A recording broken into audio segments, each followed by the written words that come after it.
Welcome to the Innovation Show. We're right now at the Nairobi Innovation Week 2016, and we've had lots and lots of conversation. We had an official launch in the morning by the President of the Republic of Kenya, and now late in the afternoon we've had panels, we've had engagements, we've had exhibitions, and as part of our Innovation Show we have an opportunity to host one of our key guests in a VIP panel that focused on the University of the Future.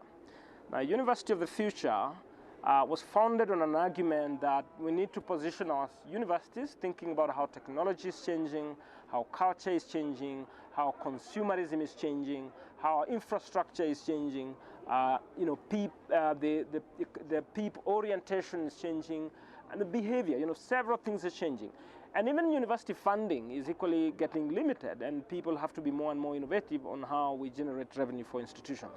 So I have the privilege of hosting the Vice Chancellor of USIU, United States International University, Professor Paul Zeleza. Am I right? Yes. Welcome on board. Thank you. Nice to have you around. And thank you very much for coming over to Nairobi Innovation Week, and also for joining us in this innovation show.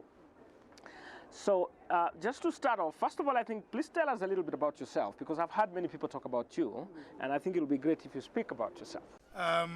Yes, my name is Paul Zeleza. I joined USIU in January this year. Before that, I spent 20 years in the United States at different universities, from University of Illinois, Penn State, in Los Angeles, in Connecticut, and before that I was in Canada, where I spent some time as a college principal, as well as a professor. And before that, I was actually in Kenya. I taught at KUC, as it was called in those days, before it became Kenyatta University. I taught for 5.5 years at Kenyatta University. And my first encounter with Kenya was actually in the late 1970s. I did my PhD research on Kenya, on the Kenyan economy and labor movement during the colonial period, and I was actually affiliated with the history department here at the University of Nairobi in 1979 to 1980. So I'm coming back home. Yes. Great.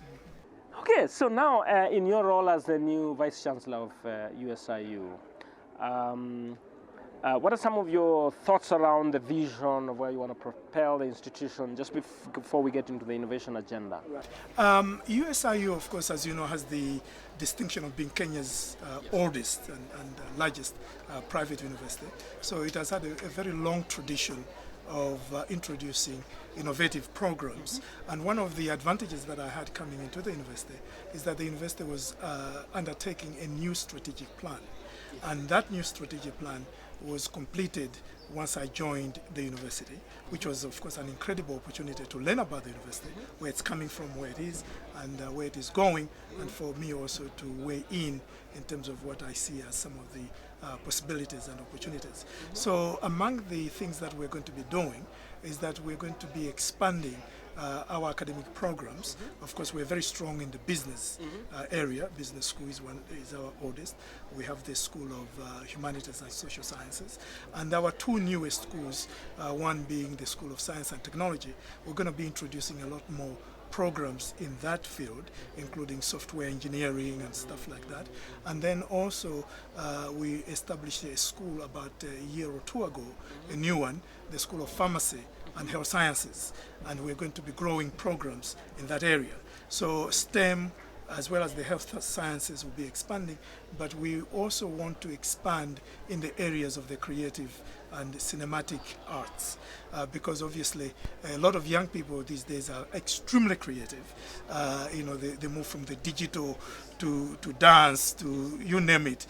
So we're going to be establishing new programs. In fact, starting in January, we have two new majors coming up, one in film production and directing, and the first program of its kind on the African continent in animation. And this is part of our efforts to make sure that we become a comprehensive university in all areas that are important, but also make sure that as we do that, we are operating at the highest levels of excellence. Another area that we're going to be expanding on, and we're putting a lot of resources, is research. Of course, we're known for having high quality teaching. We also want to be known for having high quality research, because the two really, research and teaching, symbiotic, they're mutually reinforcing. So now, here we are. There's a connection between university education and national innovation competitiveness. There's a very clear connection. And sometimes, we know, cities like Tel Aviv, Stanford, Botswana, they've all, some of these have grown as a result of, the input from universities. And we talk a lot about commercialization of research and technology transfer offices and all those things. Now here we are, and our universities, of course, have made contributions to the development of the enterprise and the general economy. And so today we immersed ourselves in thinking about what does the University of the Future look like in light of the trends and the changes that have evolved. So, based on the conversations that you've had, how would you summarize the University of the Future, and then what do we need to get to that University of the Future? Perhaps one of the things I could begin doing is by discussing how you arrive at the University of the Future, because then you have to understand very clearly what is the contemporary situation with regards to universities. And there, we talked about a number of things. There are 5 key areas that we need to pay attention to in terms of current trends, which then translate into how we can overcome some of the challenges and obviously move into the University of the Future. The first challenge that we face, which is also an opportunity, is massification. The enormous growth in the number of higher education institutions as well as enrollments. That's a good thing. The counter side of that is that if you grow in terms of student numbers and institutions without the facilities, without the infrastructure, and most importantly, without the faculty, without the academic staff, quality goes down. So that's one of our challenges that we have to deal with. The second trend that is very dominant now, not only in Kenya or Africa, but globally, is privatization. That is the growth of private institutions compared to the public institutions, and the privatization of public institutions. And that comes from all sorts of reasons which we don't have to go into. Today, for example, globally, the majority, as well as across Africa, the majority of universities are now private. But the ways we do business with regards to higher education has been focused on the traditional model of public. And we are leaving out a whole segment of that sector. And how we deal with the relationship between the private and the public institutions is extremely important. Driving from that, I think the University of the Future, the differences between private and public will become less and less relevant, less and less important. The third trend that is also important for us to pay attention to is, of course, the ways in which knowledge production, knowledge dissemination, knowledge consumption are changing. Namely, how teaching and learning are changing, how scholarship and research are changing. And some of the changes are a result of technology. And the digital generation that is coming to the universities is not going to be learning the way my generation learned when we had print. So how do we make sure that we provide them an education that engages them, that is more personalized, that is much more innovative, and gives them the kinds of skills, soft skills, entrepreneurial skills, and at the same time giving them those traditional educational skills of critical thinking, of communication, of creativity, of problem solving.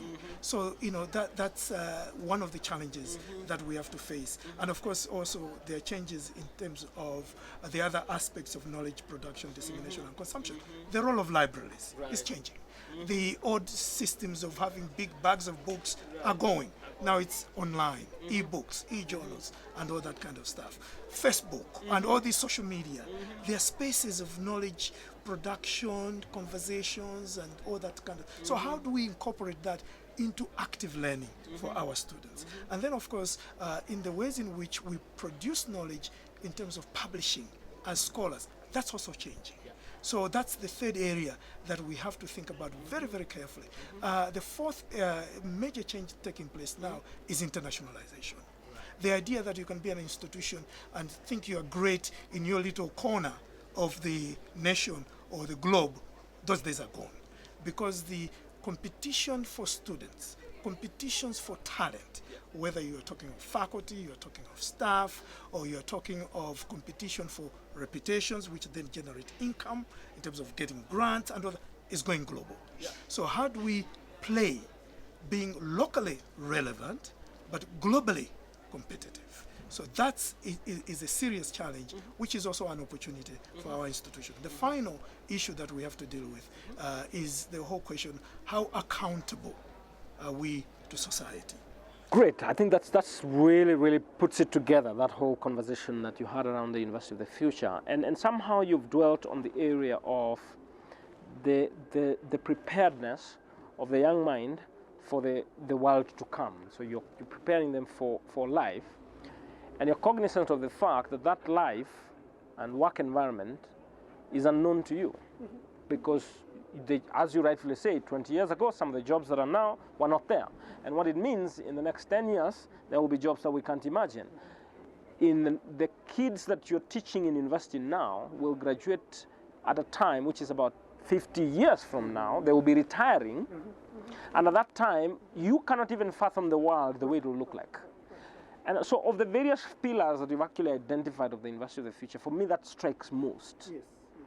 That this person you're training wants to be assured by you that you're preparing for the world that they can't even imagine, and you don't even know it.